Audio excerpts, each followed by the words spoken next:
It is a brutal, bone-cracking January in the year 25,000 BCE, on a windswept slope in what we now call the Czech Republic. Outside the mammoth skin tent, the world is a vertical wall of screaming white ice, but inside, the air is a thick, humid soup of wood smoke, roasting reindeer fat, and the rhythmic breathing of 24 people huddled together for survival. There are no bedrooms here. There are no hallways, no doors, no keep-out signs, and certainly no locks. You are sleeping so close to your cousin that you can feel the heat of their pulse, and if you move your left arm, you'll likely elbow an elder in the ribs. In this crushing proximity, the modern mind recoils. We look at this scene and assume that privacy, the simple, sovereign right to be alone with your thoughts or your body, was a luxury our ancestors simply didn't possess. We've been told for decades that privacy is a modern invention, a byproduct of the Industrial Revolution or the rise of the middle-class suburb.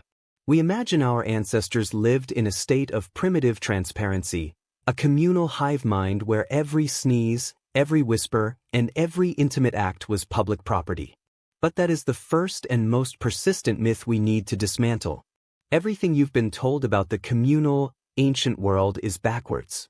Privacy didn't start with the invention of the brick. It started as an unspoken curtain, a psychological membrane that was often more impenetrable than any modern deadbolt.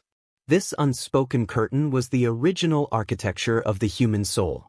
Because we didn't have walls, we had to build something much more sophisticated, a collective agreement to look away.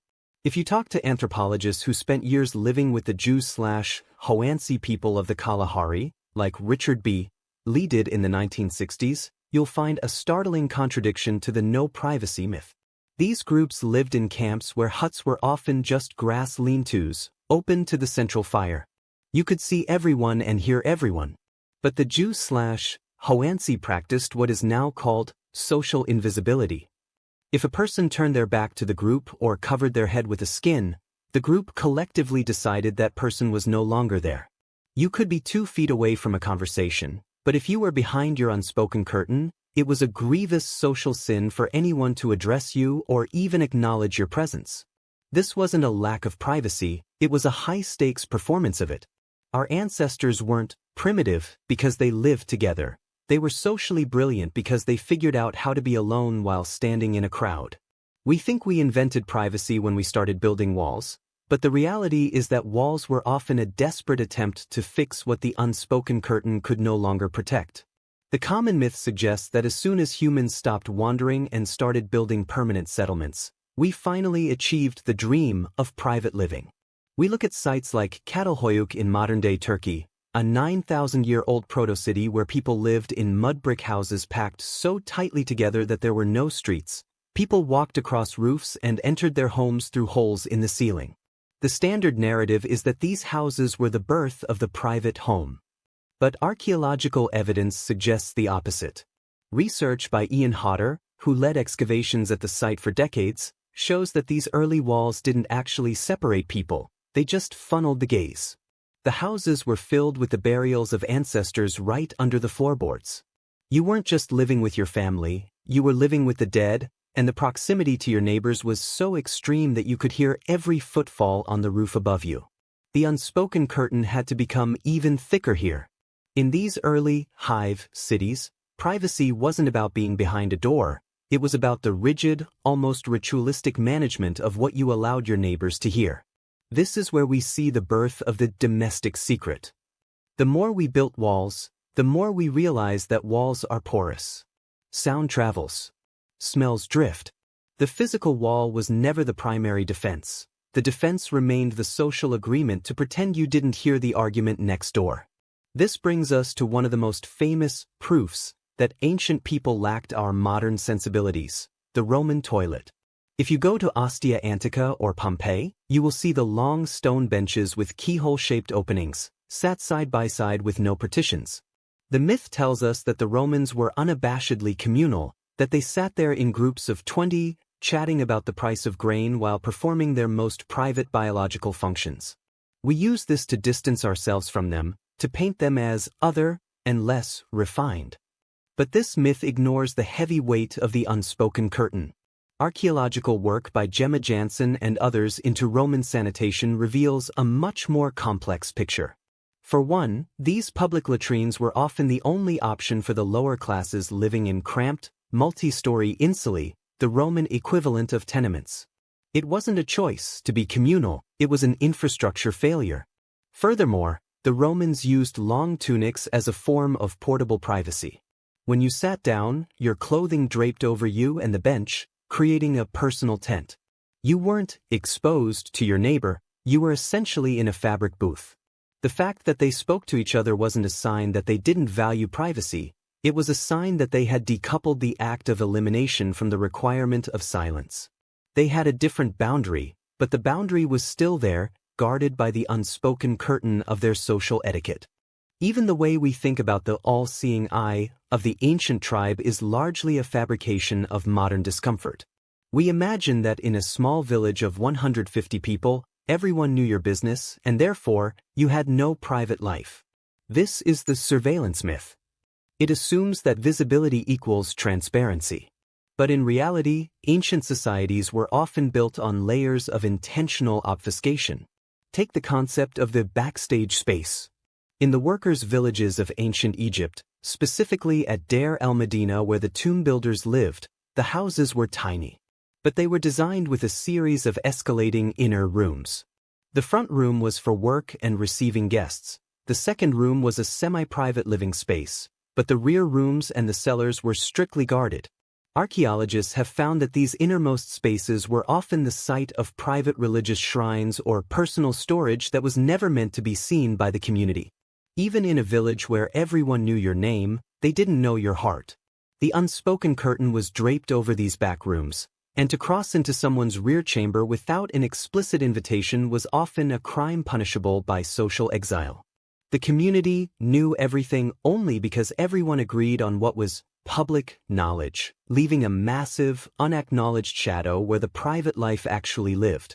This shadow, this unspoken curtain, was especially vital for the most vulnerable members of society. There is a persistent myth that children in the ancient world had no private life because they were constantly under the feet of adults.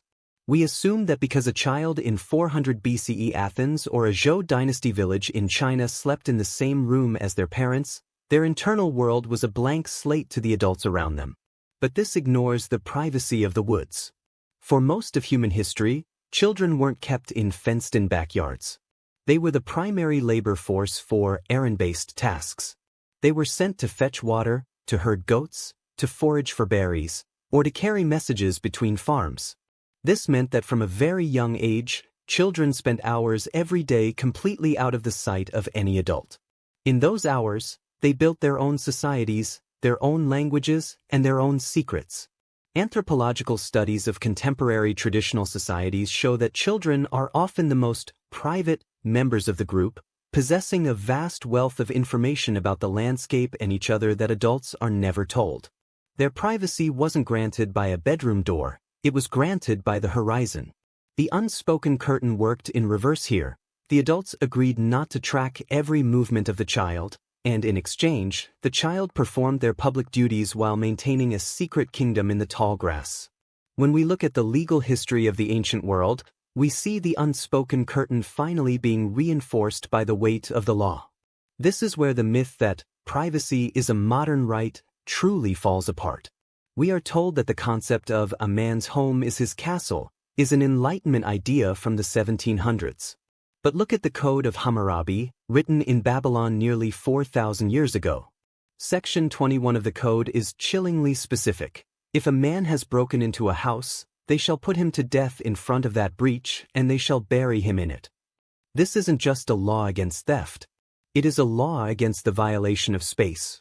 The Babylonians believed that the boundary of the home was so sacred that the perpetrator's body should literally become part of the wall they tried to violate.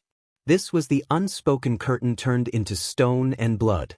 The right to be unobserved in your own domestic sphere was already so deeply ingrained in the human psyche that it was protected by the most extreme violence the state could muster. The law didn't create the desire for privacy. It simply tried to catch up to a biological imperative that had been there since the cave. The transition from the campfire to the city didn't destroy the unspoken curtain, it just made it more tactical. In the dense urban centers of ancient Rome or Han Dynasty Chang'an, you had thousands of people living in earshot of one another. The metaphor of the unspoken curtain became a literal survival strategy in these environments. We see this in the development of inner and outer selves. The Romans called this the difference between officium, your public duty and persona, and odium, your private time for reflection and self-cultivation. The myth is that these were just hobbies. The reality is that they were two different rooms in the mind. A Roman senator might be surrounded by slaves, clients, and rivals from dawn until dusk, never physically alone for a single second. Yet, he would maintain an impenetrable psychological distance. This is what the philosopher Seneca was talking about when he urged people to retire into yourself. He wasn't talking about going to a cabin in the woods. He was talking about drawing the unspoken curtain while standing in the middle of the forum. The ancient private life was a mental fortress, a discipline of the will that allowed a person to remain a secret even under the glare of 1,000 eyes. But what about the things that couldn't be hidden? This is where the myth of the shameless, ancient world gets its legs. We look at ancient art, the nudity in Greek statues, the graphic frescoes in Pompeii, and we think, these people had no sense of modesty. We assume modesty is the same thing as privacy. It isn't. Modesty is a moving target that changes with the fashion of the century. Privacy is the control of information. The Greeks could be naked in the gymnasium and still be intensely private about their domestic lives. In fact, the Greek word for a private person was idiots, someone who kept to themselves and didn't participate in public life.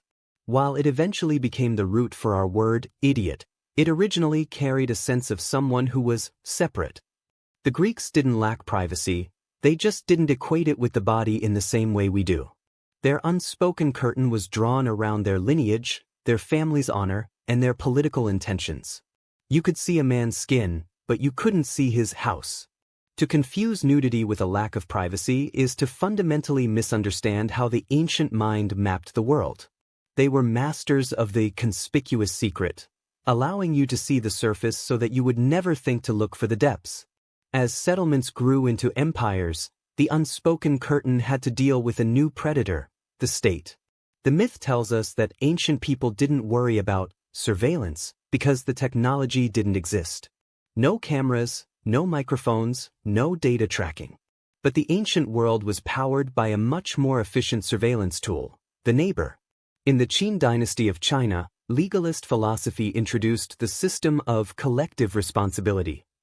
Households were organized into groups of 5 or 10. If one person committed a crime and the others didn't report it, the entire group was executed. This was a deliberate attempt by the state to tear down the unspoken curtain. It turned every friend into a potential spy. And yet, what did people do? They developed even more sophisticated ways to hide. We see the rise of coded communication, the use of poetry, allusion, and metaphor to say things in public that only the intended recipient would understand. They turned the spoken language itself into an unspoken curtain. You could be monitored by the state and your neighbors, but if they couldn't decode your meaning, you were still private. The private life didn't vanish under surveillance. It just went underground, into the subtext of every conversation. The most profound myth we have to dismantle, however, is the idea that the inner life, the internal monologue, is a modern development. Some scholars, like Julian Jaynes in the 1970s, actually argued that ancient people didn't have consciousness the way we do, that they were basically sleepwalkers following the voices of gods. This is the ultimate no privacy myth, the idea that even your own brain wasn't a private space. It's also complete nonsense. When we look at the earliest surviving personal letters from the ancient world, like the tablets found at the Roman fort of Vindolanda in northern England, we see people expressing the exact same anxieties, longings, and private jokes we have today. We see a woman inviting her friend to a birthday party, we see a soldier complaining about his socks, we see the raw, unpolished reality of people just trying to carve out a moment of personal connection in a vast, indifferent empire. These letters are the unspoken curtain made manifest in ink and wood. They prove that no matter how communal the living situation, the human mind is a locked box. The unspoken curtain was also a literal architectural feature in the East. In ancient Chinese courtyard houses, the design was a series of nesting boxes. You entered through a gate into an outer courtyard, then through another gate into a more private area, and so on. But the most interesting part was the spirit wall, a screen just inside the main entrance that blocked the view of the interior from the street. Even if the door was open, you couldn't see in. This spirit wall was the physical embodiment of the unspoken curtain. It told the world, "You may be standing at my threshold, but you are not in my life." This design allowed for the paradoxical open-door privacy that defined much of the ancient world. You could be part of the street life, part of the noise and the dust, but your inner sanctum remained invisible. It was a masterclass in the management of boundaries, a way to live in a crowd without being consumed by it. This brings us back to the question of why we are so obsessed with the myth that ancient people lacked privacy. Perhaps it's because it makes us feel superior. We look at our smart locks, our incognito tabs, and our noise-canceling headphones and think we have achieved a level of selfhood that our ancestors couldn't imagine. But there is a cost to our version of privacy. By replacing the unspoken curtain with physical and digital walls, we have lost the skill of social invisibility. When we are around people now, we feel exposed unless we are physically separated. We have forgotten how to be alone in a crowd. The ancient human, standing by that fire in 25,000 BCE, possessed a psychological resilience we have largely traded for drywall. They knew that privacy isn't a place, it's a state of mind. It's the ability to draw a line in the dirt and say, "This side is mine," and have the rest of the world respect it without needing a lock to enforce it. The unspoken curtain was the original social contract. It was the agreement that allowed humans to live in the high-density groups required for survival without losing the individual spark that makes us human. It was a delicate, beautiful, and sometimes fragile thing, but it was there from the very beginning. It was in the way a hunter-gatherer looked at the ground while someone else was eating. It was in the way a Roman citizen adjusted their tunic on a public bench. It was in the way a medieval peasant found alone time by walking a mile to the well. We didn't invent the private life. We just started building more expensive cages for it. Our ancestors were never the public property of their tribes. They were the masters of the secret, the architects of the hidden, and the inventors of the most sophisticated security system ever devised: the simple, human choice to mind one's own business. Consider the reality of the ancient bedroom, or rather, the lack of one. In the Middle Ages, long after the fall of Rome but still well within the ancient style of communal living, the Great Hall was the center of everything. Lords, ladies, servants, and dogs all slept in the same room. The myth says this was a time of total transparency. But look at the furniture. The box bed, or closed bed, was a massive wooden cabinet that you stepped into and closed the doors behind you. It was a room within a room. Even in the middle of a crowded hall with 50 snoring people, you could have a private world. The unspoken curtain was reinforced by a few inches of oak. This is the recurring theme of human history. Whenever the environment tries to strip us of our privacy, we invent a new way to manufacture it. We are a species that cannot function without a backstage. We need the place where we can take off the mask, even if that place is just a wooden box or the space behind our own eyelids. This brings us to the privacy of the night. Before the invention of gaslight and electricity, the night was a powerful, natural version of the unspoken curtain. Once the sun went down and the fire dimmed to embers, the world of the ancient human shrank to about 3 feet. In that darkness, you had a privacy that was absolute. You could whisper, you could touch, you could think without the constant surveillance of the day. Many historians believe that the private life of ancient humans was almost entirely nocturnal. The day was for the group, the night was for the self. We've lost this today. Our world is bright 24/7, and our night is filled with the blue light of 1,000 digital eyes. We have more walls than our ancestors, but perhaps less actual darkness in which to hide.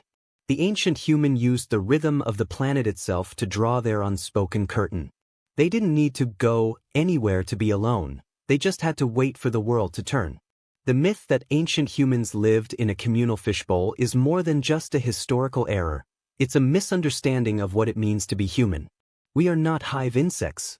We are social primates who require a private self to process the complexities of our social self. Whether it was the Jew/Hoansi ignoring someone who turned their back, or the Babylonian law executing a housebreaker, or the Roman poet writing a letter to a friend he knew he'd never see again, the evidence is overwhelming. The private life is not a luxury of the modern West. It is a fundamental human requirement, as old as the first flickering thought that stayed inside a single skull. We have always had something to hide, not because we are shameful, but because we are individuals. The unspoken curtain was never about secrecy, it was about sovereignty. It was the claim that there is a part of me that does not belong to the tribe, the state, or the gods. It was the realization that even in a world of 24-hour proximity, the mind remains an island. We look back at those mammoth-skin tents and those roof-entry houses and see a lack of freedom, but that's only because we're looking at the walls, not the people.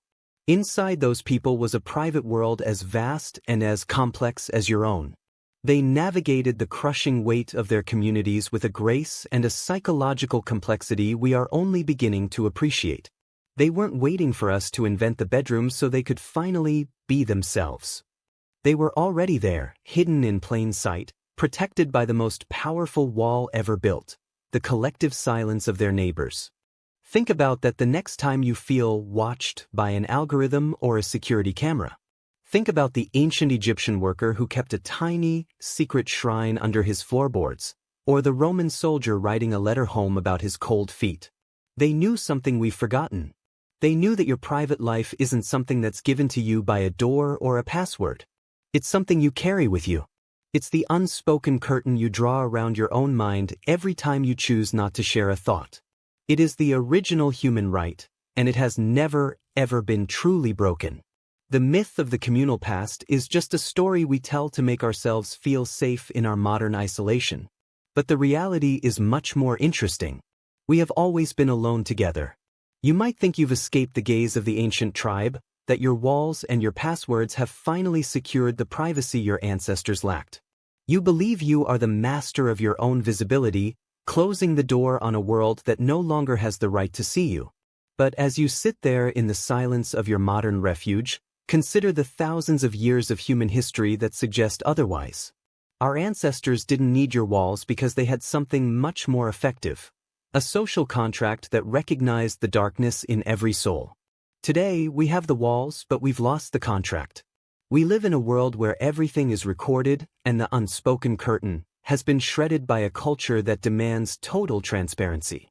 We are more seen now than a person sleeping in a cave 30,000 years ago ever was. Your ancestors could be alone in a crowd of 20, you can't even be alone in an empty room.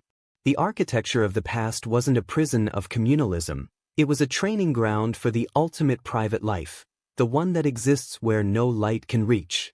They knew how to vanish while standing right in front of you. You, on the other hand, are always being watched, and the most chilling part is that you're the one who left the door open. You have the walls, but the secret is gone. You are never truly alone, and you never will be again.